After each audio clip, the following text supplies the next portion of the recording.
Bagaimana perasaan seseorang saat berada di ambang kematian?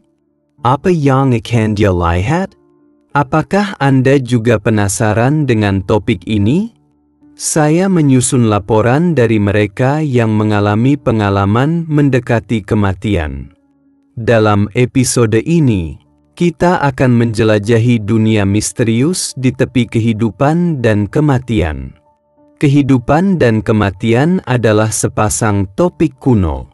Kematian, karena sifatnya yang tidak diketahui, senantiasa memancarkan suasana misterius dan menjadi objek kekaguman sekaligus keingintahuan di hati manusia. Namun di dunia ini, ada beberapa orang beruntung yang berhasil kembali dari ambang kematian dan menceritakan kepada orang lain tentang pengalaman mendekati kematian yang mereka alami. Pengalaman mereka bagaikan jendela yang memungkinkan kita melihat alam misterius itu. Bagaimana rasanya saat seseorang berada di ambang kematian? Berdasarkan kisah para korban yang mengalami pengalaman mendekati kematian tersebut, secara ringkas, pengalaman mendekati kematian dapat dibagi menjadi 4 jenis. Tipe pertama, pengalaman keluar tubuh. Pengalaman keluar tubuh sangat umum terjadi pada pengalaman mendekati kematian.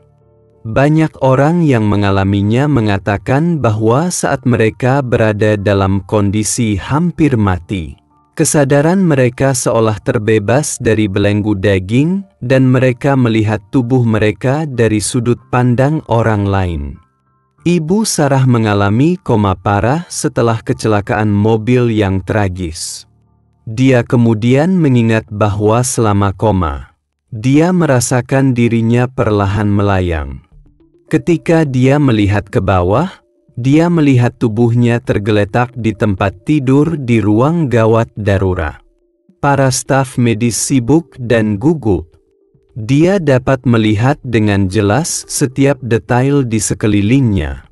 Bahkan bisikan-bisikan para dokter dan suara para dokter yang menggunakan alat. Dia bisa mendengarnya dengan jelas. Ketika dia terbangun, pemandangan yang dia gambarkan sama persis dengan situasi sebenarnya. Pengalaman luar biasa pemisahan antara kesadaran dan tubuh ini membuat Sarah yakin sepenuhnya bahwa kesadaran memiliki kemungkinan untuk eksis secara independen dari tubuh. Tipe kedua, bepergian melalui terowongan. Melewati terowongan gelap juga merupakan adegan khas dari pengalaman mendekati kematian. Orang yang mengalaminya sering merasa bahwa ia berada di lorong sempit, didorong maju dengan cepat oleh suatu kekuatan tak terlihat. Seringkali ada cahaya terang dan hangat di ujung terowongan. Inilah yang terjadi pada Tom saat ia mengalami serangan jantung dan sedang dirawat. Dia kemudian menjelaskan bahwa dia tiba-tiba memasuki terowongan gelap. Dengan suara angin bersiul di telinganya dan kekuatan dahsyat mendorongnya maju. Saat ia mendekati cahaya di pintu masuk terowongan, perasaan tenang dan damai yang belum pernah terjadi sebelumnya menyerbu ke dalam hatinya. Ia merasa sudah lama tidak berada di terowongan itu, tetapi ketika terbangun ia menyadari sudah lama berlalu. Tipe ketiga, bertemu dengan kerabat yang sudah meninggal. Banyak orang yang pernah mengalami pengalaman mendekati kematian mengatakan bahwa mereka melihat kerabat yang sudah meninggal selama proses tersebut. Ketika Emily sakit parah dan sekarat, dia melihat neneknya yang telah lama meninggal muncul di hadapannya. Neneknya tersenyum ramah dan mengulurkan tangannya padanya. Perasaan hangat dan baik hati membuatnya tidak takut lagi. Dia merasa bahwa neneknya datang untuk menjemputnya dan membawanya ke tempat lain. Ali Bida Saraf Eben Alexander Komas Selama 7 Hari. Saat koma, ia memasuki dunia indah penuh warna dan alunan musik merdu, di mana ia bertemu dengan saudara perempuannya yang telah lama meninggal. Tipe keempat, menengok kembali kehidupan. Banyak orang yang mengalami pengalaman mendekati kematian juga melihat momen-momen penting dalam hidup mereka berlalu dengan cepat seperti film pada saat itu. Ketika John mengalami pengalaman hampir meninggal dunia karena tenggelam, berbagai kejadian yang tak terhitung jumlahnya dalam hidupnya mulai dari masa kanak-kanak hingga dewasa tiba-tiba muncul dalam pikirannya. Dari masa bermainnya di masa kecil, hingga masa-masa indah bersama keluarganya, hingga pasang surut serta keberhasilan dan kegagalan dalam karirnya. Setiap detailnya amat jelas. Dalam proses itu, ia juga merasakan makna dan nilai hidupnya. Apa yang terjadi pada orang-orang yang mengalami pengalaman mendekati kematian setelah mereka nyaris menghadapi kematian? Mereka telah mengalami perubahan hidup yang sedemikian besar sehingga pandangan hidup dan nilai-nilai mereka mengalami perubahan yang mengguncang dunia. Mereka tidak lagi mengejar harta benda, ketenaran, dan harta benda secara berlebihan, tetapi menghargai setiap momen kehidupan dan waktu yang mereka habiskan bersama keluarga dan teman-temannya. Ketakutan mereka terhadap kematian juga telah berkurang drastis. Ketika menghadapi kesulitan dan tantangan hidup, mereka menjadi lebih tenang dan kalem, berpikiran lebih terbuka terhadap segala hal, dan merasa jauh dari dunia. Pengalaman para penderita ambang kematian ini telah mendorong orang untuk meneliti kembali makna kehidupan, hakikat kematian, dan misteri kesadaran.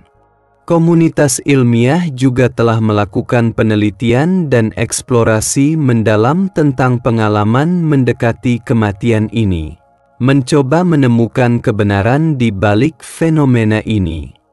Bagaimana pengalaman mendekati kematian ini benar-benar terjadi? Rahasia apa yang tersembunyi di baliknya? Saat ini ada 3 pandangan di komunitas ilmiah. Sudut pandang pertama, reaksi fisiologis.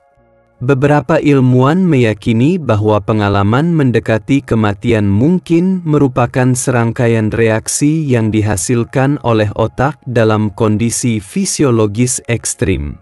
Ketika tubuh manusia mengalami trauma parah, hipoksia atau kondisi lain yang mengancam jiwa, otak melepaskan sejumlah besar neurotransmitter seperti dopamin dan endorfin.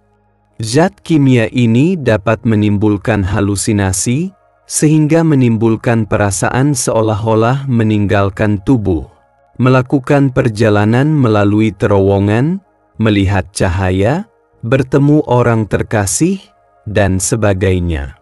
Pandangan kedua, efek psikologis.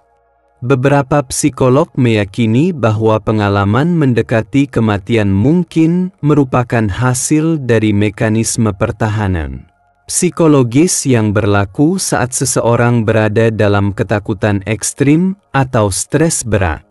Ketika orang menyadari bahwa kematian sudah dekat, ketakutan batin dan keinginan untuk bertahan hidup akan mendorong otak untuk menghasilkan halusinasi indah guna menghilangkan rasa sakit psikologis. Misalnya, bertemu dengan kerabat yang sudah meninggal mungkin merupakan hasil keinginan bawah sadar seseorang untuk mendapatkan kenyamanan dan dukungan, sehingga terciptalah kejadian seperti itu dalam halusinasi. Pandangan ketiga, hipotesis kesadaran kuantum. Teori ini menyatakan bahwa kesadaran manusia mungkin terkait dengan fenomena fisik pada tingkat kuantum. Ketika seseorang berada dalam kondisi mendekati kematian, informasi kuantum dalam otak dapat mengalami perubahan khusus, menyebabkan kesadaran menjadi ada dalam cara di luar norma. Namun, hipotesis ini masih dalam tahap eksplorasi teoritis dan belum ada bukti eksperimental konklusif yang mendukungnya. Meskipun komunitas ilmiah telah melakukan penelitian bertahun-tahun mengenai pengalaman mendekati kematian, masih banyak misteri yang belum terpecahkan. Pandangan dan hipotesis yang baru saja disebutkan tidak dapat sepenuhnya menjelaskan semua fenomena pengalaman mendekati kematian. Di masa depan, dengan kemajuan ilmu pengetahuan dan teknologi yang berkelanjutan, terutama pengembangan ilmu saraf, fisika kuantum dan bidang lainnya, kita mungkin memiliki pemahaman yang lebih menyeluruh tentang pengalaman mendekati kematian. Terlepas dari bagaimana pengalaman mendekati kematian itu terjadi, laporan dari para pengalami pengalaman mendekati kematian ini tetap memiliki makna peringatan yang kuat.